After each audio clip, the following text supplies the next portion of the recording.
All rise, veuillez vous lever.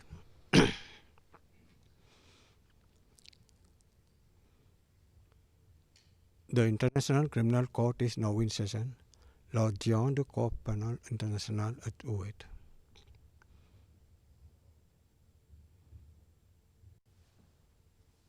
Please be seated. Veuillez vous asseoir.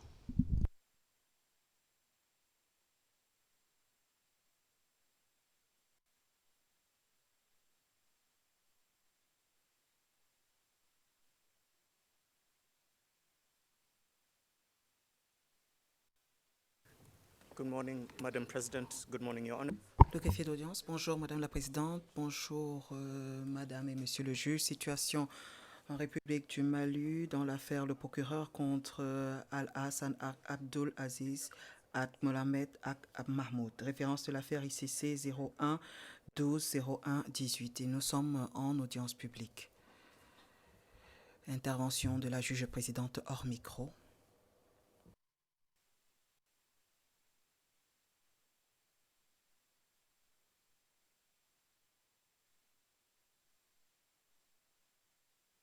Oh, sorry. Let me start that again. Good morning to everyone. La juge présidente, bonjour à tous, y compris ceux qui sont dans la salle d'audience, la galerie du public et ceux qui nous suivent en ligne. La Chambre voudrait adresser ses condoléances aux victimes des récentes attaques au Mali. Je vais demander les présentations aux participants de se présenter, commençant par les représentants légaux des victimes.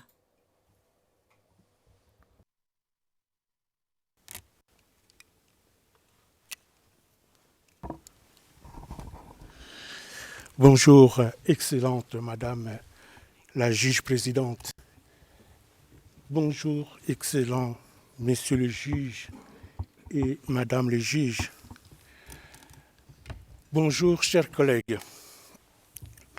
L'équipe de la représentation légale des victimes dans cette affaire est représentée à cette audience par Maître Gilly Goffin, par Madame Anouk Kermiche, par Madame Priske Dipanga Biyeke, qui sont ici présents dans la salle d'audience. Et sur le terrain, il y a Maître Sédou Doumbia et l'assistant de terrain Boubacar Maïga et Janine Kapinga qui nous suivent depuis Bamako.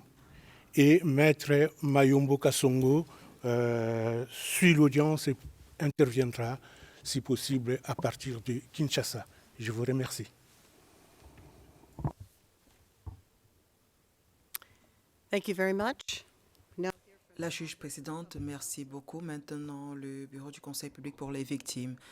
Maître Sopone, bonjour Madame la juge, bonjour Monsieur, Madame le juge. Pour le bureau du Conseil public pour les victimes, Madame Adeline Bedoucha et moi-même Dimitri Soprone. La juge présidente, merci beaucoup. Conseil pour la défense de Monsieur Al-Hassan.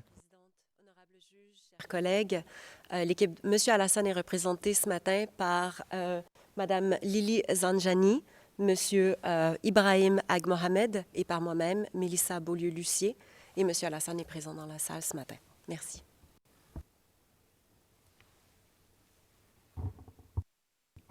Thank you very much. La juge présidente, merci beaucoup. Je passe maintenant au bureau du procureur. Bonjour Madame la Présidente, bonjour Madame la Juge, bonjour Monsieur le Juge. Le bureau du procureur est représenté ce matin par mes collègues Paola Saki à ma droite et Moussa Alafi immédiatement à ma droite, ainsi que moi-même Gilles Dutertre. Je vous remercie. Merci beaucoup, Monsieur. La juge présidente, merci. Maintenant, les représentants du greffe, s'il vous plaît. Bonjour, Madame la Présidente. Bonjour, Madame, Monsieur le juge. Je suis Philippe Ambar, représentant VPRS du greffe. Good morning, Your Honor. Bonjour, Mesdames, Monsieur le juge. Pour la section de la sensibilisation, je suis Mathias Hellman. La juge présidente, merci beaucoup. Le fonds au profit des victimes, s'il vous plaît. Bonjour, Madame la Présidente, Madame, Monsieur le juge. Le fonds au profit des victimes est représenté aujourd'hui par Francisca Ekelkam, Aude Le Goff, Nicole Richter, Marcelo Montoy et moi-même.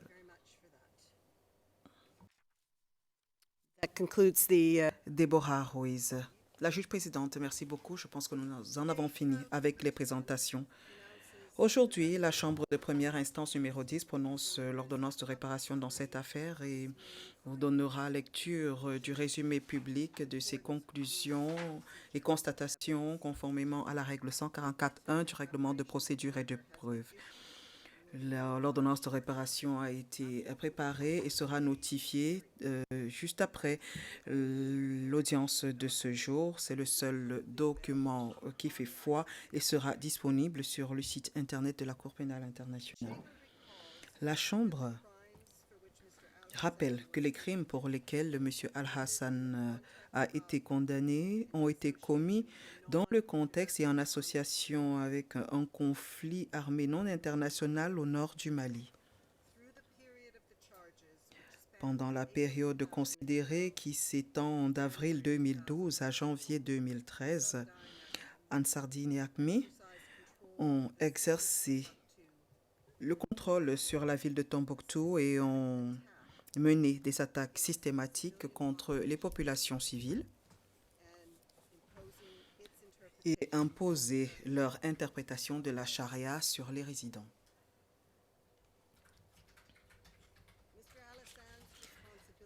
La responsabilité de M. Al-Hassan pour ces crimes découle principalement de son rôle au sein de la police islamique et du rôle de la police islamique dans le système de répression créé par Ansardine et AQMI.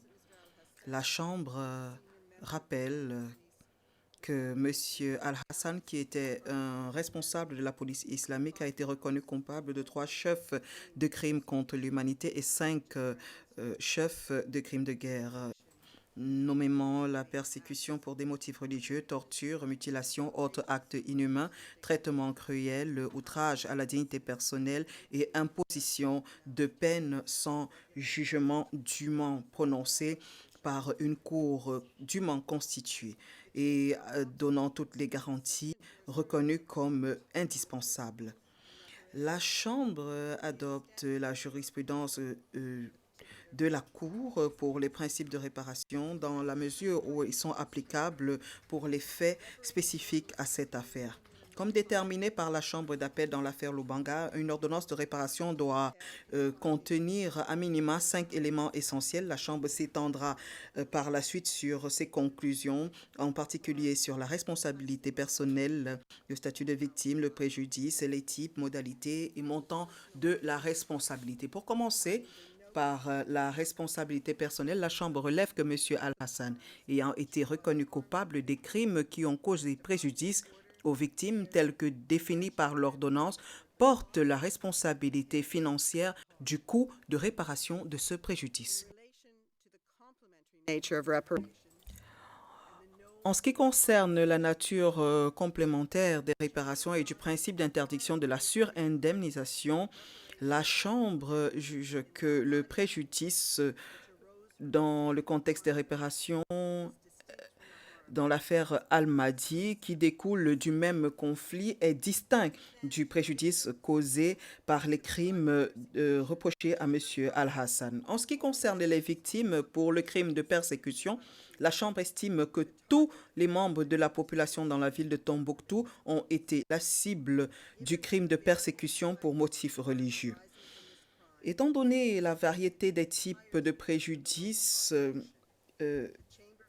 découlant de ce crime ont affecté l'ensemble de la population, la Chambre estime que toute personne pouvant démontrer au niveau du standard de preuve exigé sa présence ou sa résidence dans la ville de Tombouctou pendant la période considérée reçoit le statut de victime. Pour ce qui concerne les individus qui ont fui la ville avant l'arrivée d'Ansardine et ACMI, y compris les membres actuels de la communauté qui n'étaient pas présents au moment de la commission des crimes, y compris les personnes nées après la période considérée, la Chambre ne leur reconnaît pas le statut de victime directe puisqu'elles n'ont pas subi de préjudice direct du fait de la persécution perpétuée par Ansardine ou ACMI et M. Al-Hassan. En ce qui concerne les victimes directes des crimes de torture, mutilation, actes inhumains, traitement cruel, outrage à la dignité personnelle et condamnation sans jugement approprié, la Chambre rappelle que dans cette affaire, les charges confirmées et jugées par la Chambre tout au long du procès portent sur des incidents particuliers avec des victimes spécifiques. Ainsi, le jugement et la décision relative à la peine inclut un nombre limité d'individus, n'était pas étendu de manière illimitée. Pour cette raison, il est de l'avis de la Chambre que les victimes directes de M.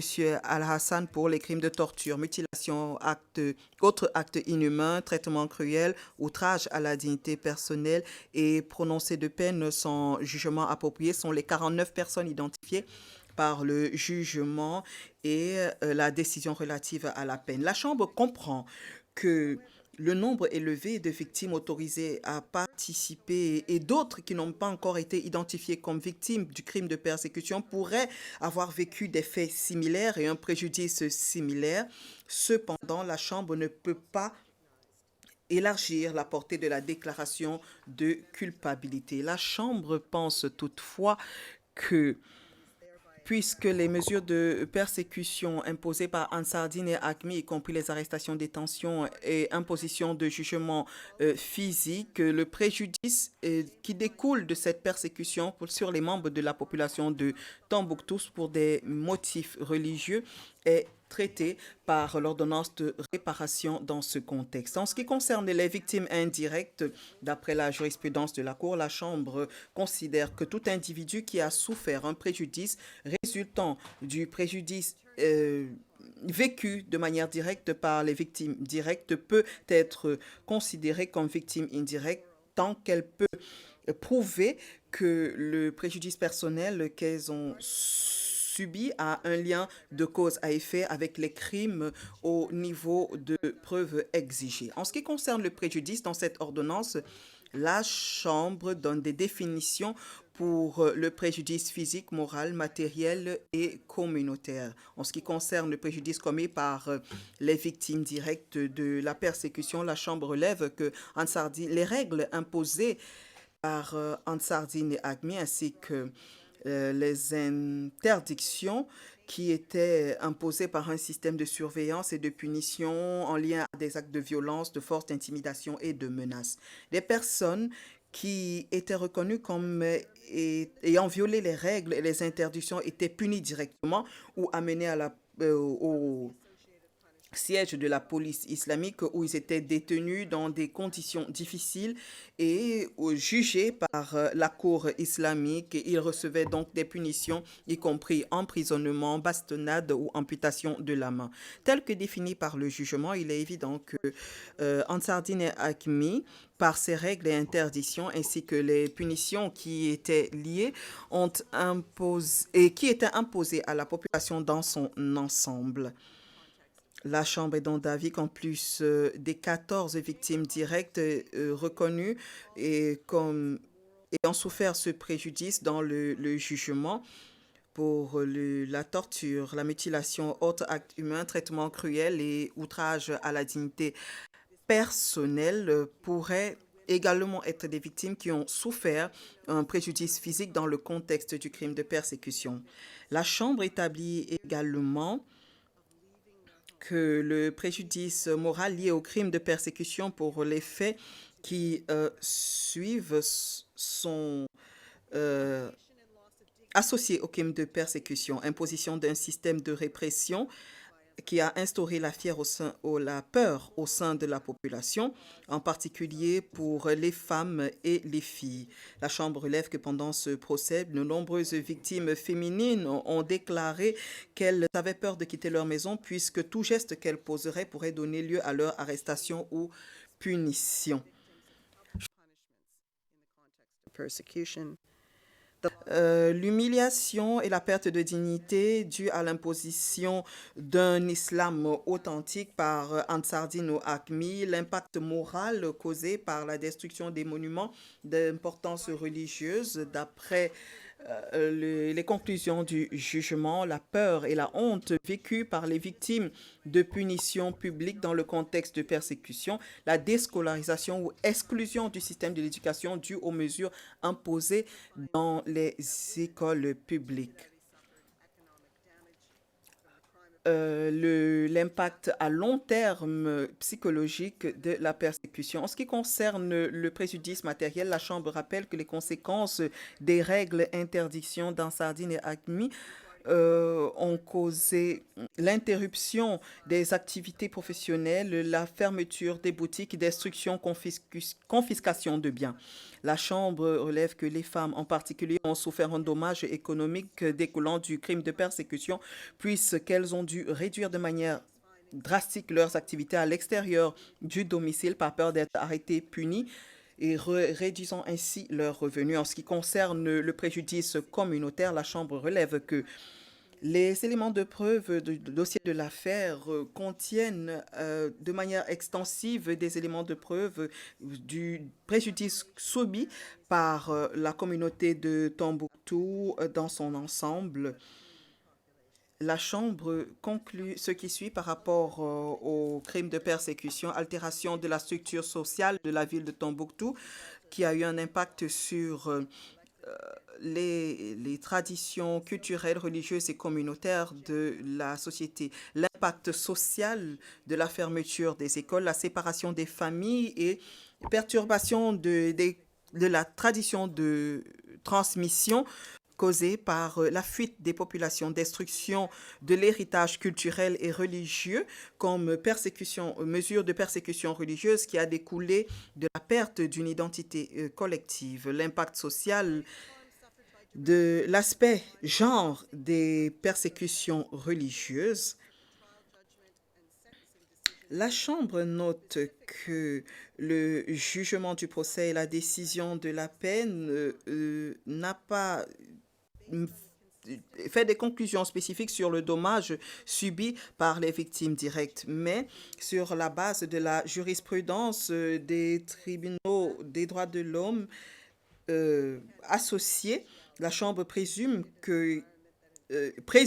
un équilibre des probabilités. Le manque de garantie essentielle d'indépendance et d'impartialité du tribunal islamique a créé un environnement qui a imposé un préjudice moral sur les victimes, entre autres des stigmatisations, impact sur l'honneur et réputation des victimes, anxiété, frustration et un sentiment d'injustice.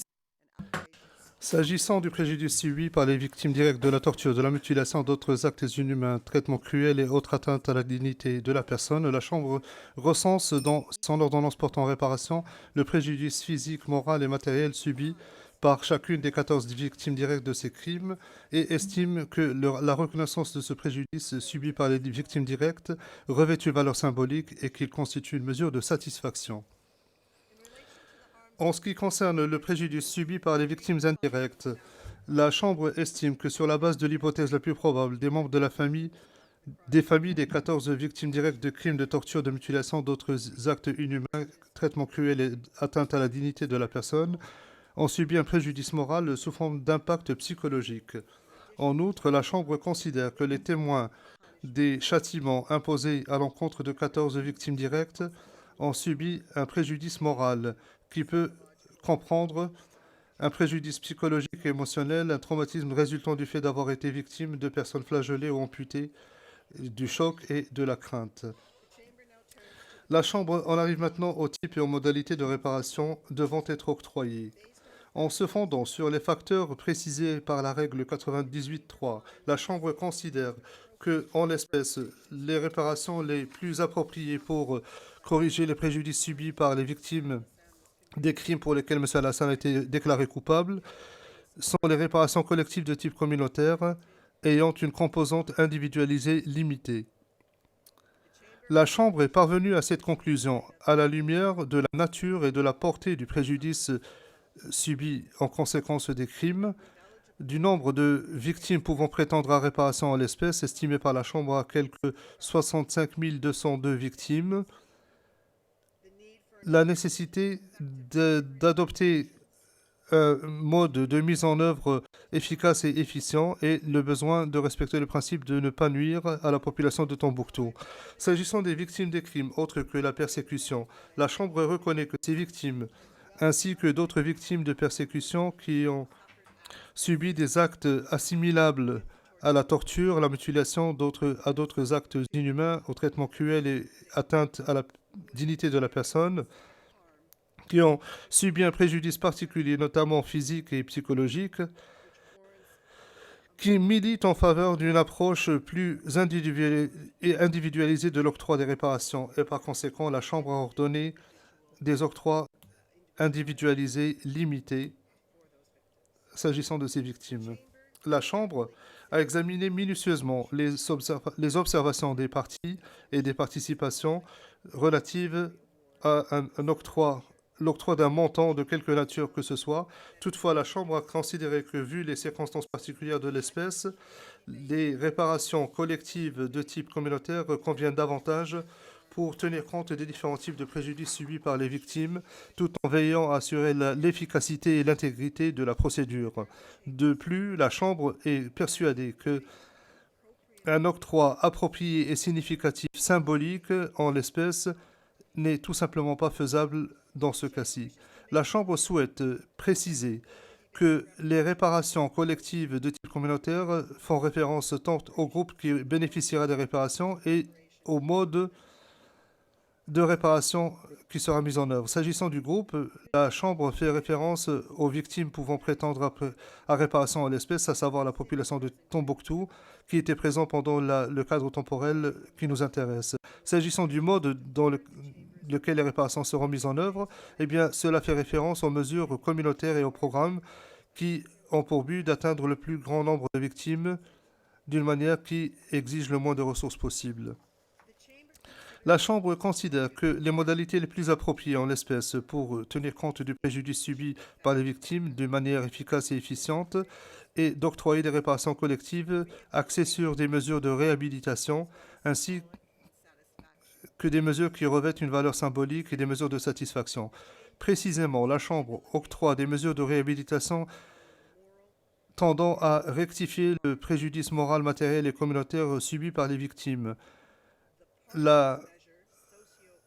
Cette mesure en partie, c'est-à-dire le soutien socio-économique, devrait être mise en œuvre pour financer des activités génératrices de revenus.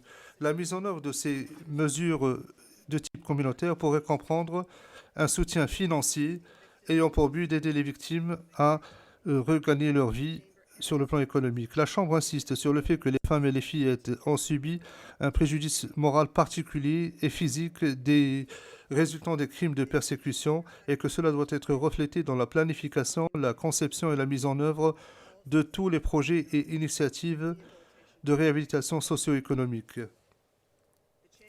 La Chambre note également que des mesures de soutien éducatif sous forme de programmes éducatifs ou de formation devraient être mises en œuvre en tant que mesures de réhabilitation de concert avec des mesures de réhabilitation psychologique à l'échelle communautaire et collective pour tenir compte du préjudice psychologique subi par les victimes des suites de la commission des crimes. En outre, la Chambre octroie des mesures collectives symboliques et de satisfaction ayant pour but de reconnaître les violations qu'ont subies les victimes, protéger leur dignité et promouvoir la cohésion, la réconciliation, la réduction des tensions au sein de la communauté et la commémoration des victimes. Enfin, la Chambre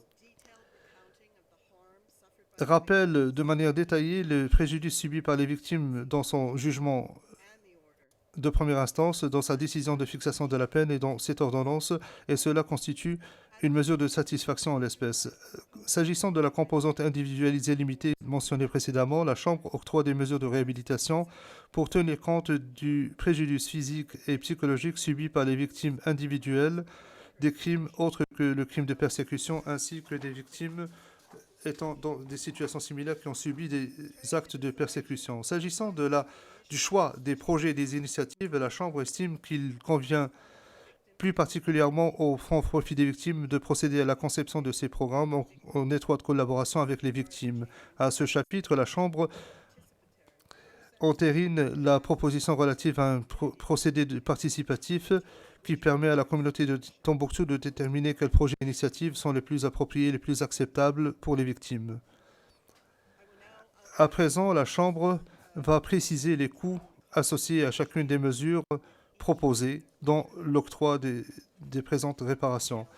Les détails relatifs à la manière dont la Chambre est parvenue à ces sommes sont contenus dans l'ordonnance portant réparation. S'agissant des mesures de réhabilitation, la Chambre estime que le coût de mise en œuvre des programmes de soutien socio-économique et éducatif équivaudrait à 4 millions d'euros. Pour ce qui concerne les mesures de réhabilitation psychologique collective de type communautaire, la Chambre estime que le coût de mise en œuvre d'un tel programme se situerait autour de 1 200 000 euros. Quant aux mesures de réhabilitation physique et psychologique qui constituent une composante individuelle limitée, la Chambre octroie 1 500 000 euros. Enfin, s'agissant des mesures symboliques et des mesures de satisfaction, la Chambre octroie la somme de 550 000 euros. À la lumière de ce qui précède, la Chambre considère que la responsabilité totale de M. Alassane, s'agissant des victimes qui ont subi des crimes, des préjudices des crimes qu'il a commis, équivaut à 7 250 000 euros, soit 4 755 688 250 francs CFA en date du 24 avril 2026. La Chambre est persuadée que la fixation de ce montant relatif à la responsabilité de M. Alassane au titre des réparations est juste, équitable et appropriée, qu'il prend en considération les droits des victimes et des personnes et de la personne condamnée. Dans son ordonnance, la Chambre ordonne au Fonds profit des victimes de procéder à la préparation d'un projet de plan de mise en œuvre comportant des détails sur la réhabilitation et les mesures symboliques qui seront octroyées au titre des réparations collectives de type communautaire, ainsi que la composante individualisée limitée.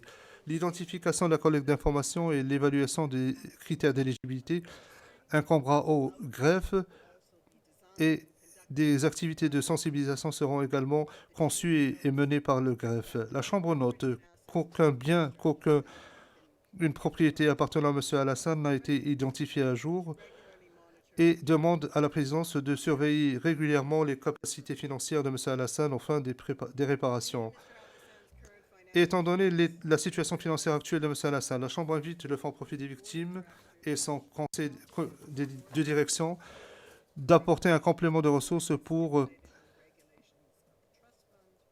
compléter les réparations telles que précisées dans la réglementation, dans le règlement du Fonds profit des victimes. La Chambre comprend que pour que le Fonds puisse pleinement compléter cet octroi, il conviendra de mener des activités de levée de fonds substantielles, ce qui comprendra des activités pour encourager les États, les organisations et des sociétés ainsi que des particuliers à soutenir la mission du Fonds profit des victimes et à déployer des efforts qui contribuent à la levée des fonds.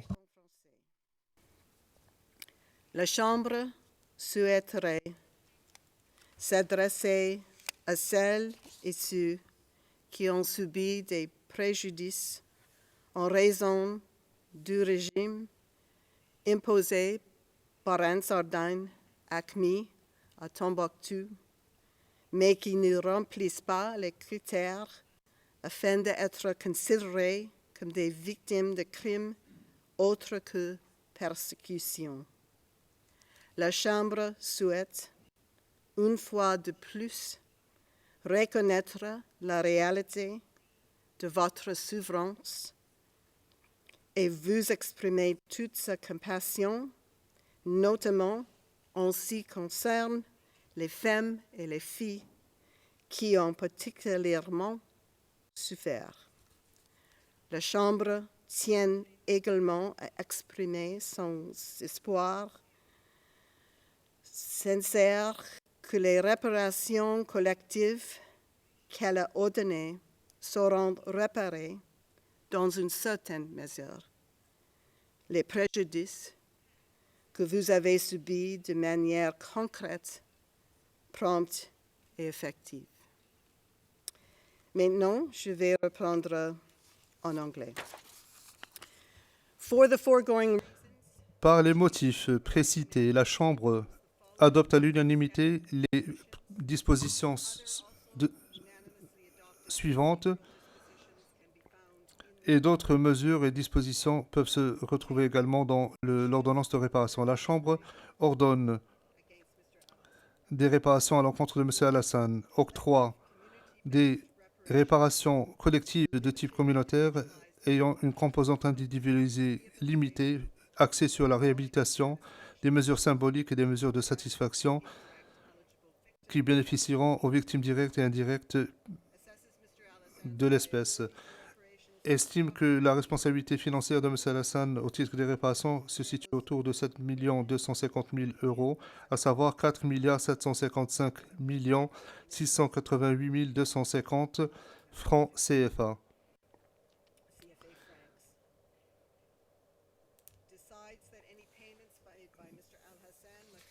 Ordonne que tout paiement effectué par M. Alassane soit calculé au titre des réparations à son encontre et ne doit pas être considéré comme une contribution volontaire ni une forme de symbolique de réparation. Invite le fonds au profit des victimes à compléter les ressources afin d'exécuter cette ordonnance de réparation et pour déployer les efforts de levée de fonds nécessaires pour pouvoir satisfaire à l'obligation de verser cet octroi. Ordonne au fonds profit des victimes de préparer un projet de plan de mise en œuvre conformément aux exigences précitées contenues dans l'ordonnance et de le soumettre pour approbation à la Chambre le 25 janvier 2027 au plus tard. Ordonne au greffe de concevoir, de mener pendant toute la durée de la procédure d'éligibilité administrative une campagne de sensibilisation aux fins des réparations. Après avoir tenu des consultations avec les parties, le fonds profit des victimes, la section des victimes et de participation et le bureau du conseil public pour les victimes. Ordonne au greffe de commencer l'identification des bénéficiaires potentiels le plus tôt possible et avant l'approbation du plan de mise en œuvre. Demande à la présidence, avec le soutien du greffe, de continuer à explorer la question de savoir si M. Alassane dispose de biens non découverts et pour surveiller sa situation financière de manière continue et encourage à nouveau les États, les organisations, les sociétés, les particuliers à soutenir la mission et les efforts du Fonds Profit des Victimes et à contribuer à ses activités de financement. Ainsi s'achève le résumé de la Chambre et l'audience d'aujourd'hui. Comme je l'ai dit en début d'audience, l'ordonnance portant réparation, dans sa version écrite et contenant les motivations et les conclusions de la Chambre, continue d'être le seul document faisant foi et il sera mis à disposition sous peu. La Chambre souhaite remercier les interprètes, les sténotypistes, le personnel de sécurité ainsi que tout le personnel du greffe pour l'organisation de cette audience d'aujourd'hui. Nous aimerions également remercier tous ceux et celles qui ont assisté à cette audience d'aujourd'hui, ceux qui se trouvent dans la galerie du public et ceux qui nous suivent en ligne, notamment les membres de la communauté de Tombouctou et d'une manière plus générale la population du Mali. L'audience est levée. All rise, veuillez vous lever.